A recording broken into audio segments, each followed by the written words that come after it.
everyone, welcome to Cooking with Tina. I am so excited about being here and doing this project for you all. I've been cooking for a long time. I'm the oldest of 7 girls, and so I've learned a lot.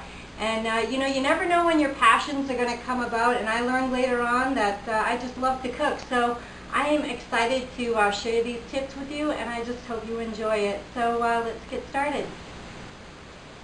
Today what we're making is crunchy fried chicken baked in the oven.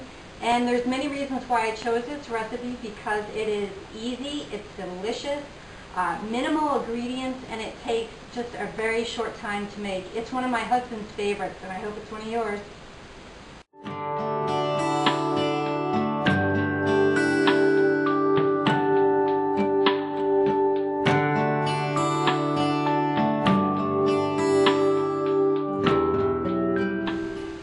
So as I mentioned before, the ingredients for this recipe are very minimal.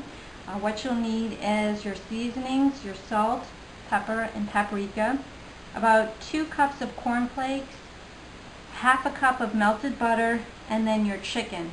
So what you want to do is get maybe about 3 pounds of bone-in chicken or 1.5 pounds of boneless chicken, which you can make into chicken tenders. So that is the ingredients that you'll need.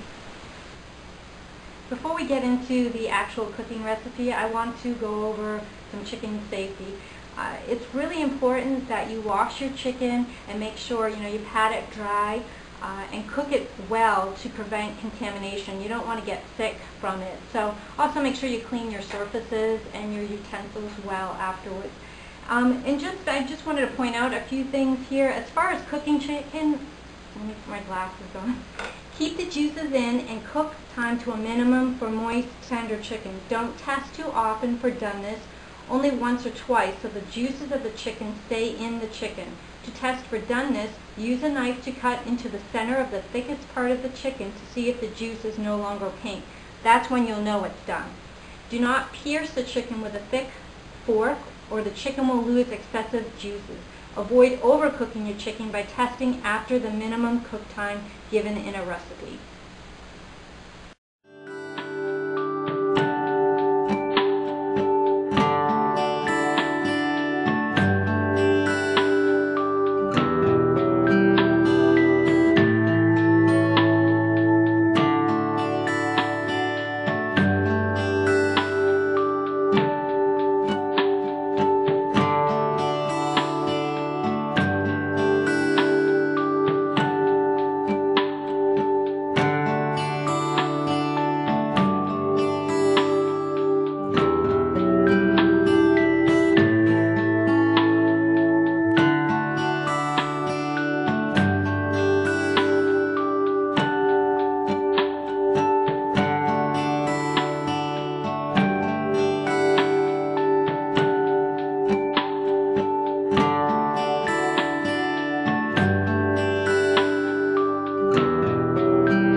So I have my boneless, skinless breast of chicken.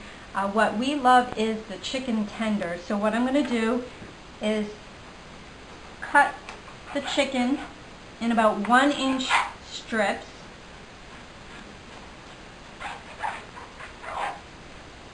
And I try to remove as much of the fat as I can. And then what I'm going to do, after I wash my hands, I'm going to make the cornflake part of the recipe. So what you're going to do is you're going to take your cup or 2 cups of cornflake and put it in a Ziploc bag. Make sure you zip it up good or you'll have a mess. Then I'll take my little mallet and I'm going to just crush the cornflake.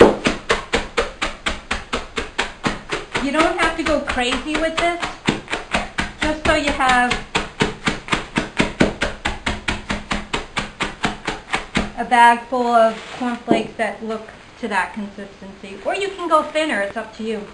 Then what you do is you open up your bag and you take your seasonings, and you're going to want to use about 1/2 or 1/4 teaspoon of pepper. You don't have to crush it.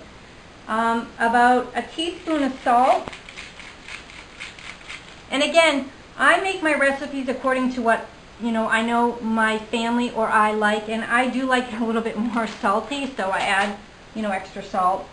And then your paprika. And for those of you that don't know, paprika actually is a bunch of dried pepper. I never knew that, so it's something I learned in doing this recipe. And you do about a 1/4 teaspoon of that.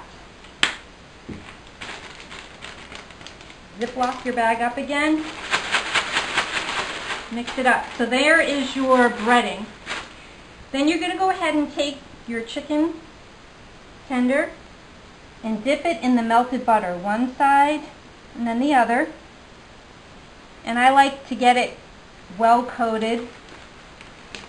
Open up your Ziploc bag and put your chicken tender in there. And Ziploc it up. And again, coat it very well. So when you take it out, your chicken tender should look like this. So here we have our prepared coated chicken tenders. You want to put it on an ungreased shallow baking sheet. You want to cook it for about 25 minutes at about 350 degrees in your oven. If you're using the bone-in chicken breast, you want to cook it longer at higher temperature at about 425. So let's go ahead and put this in the oven.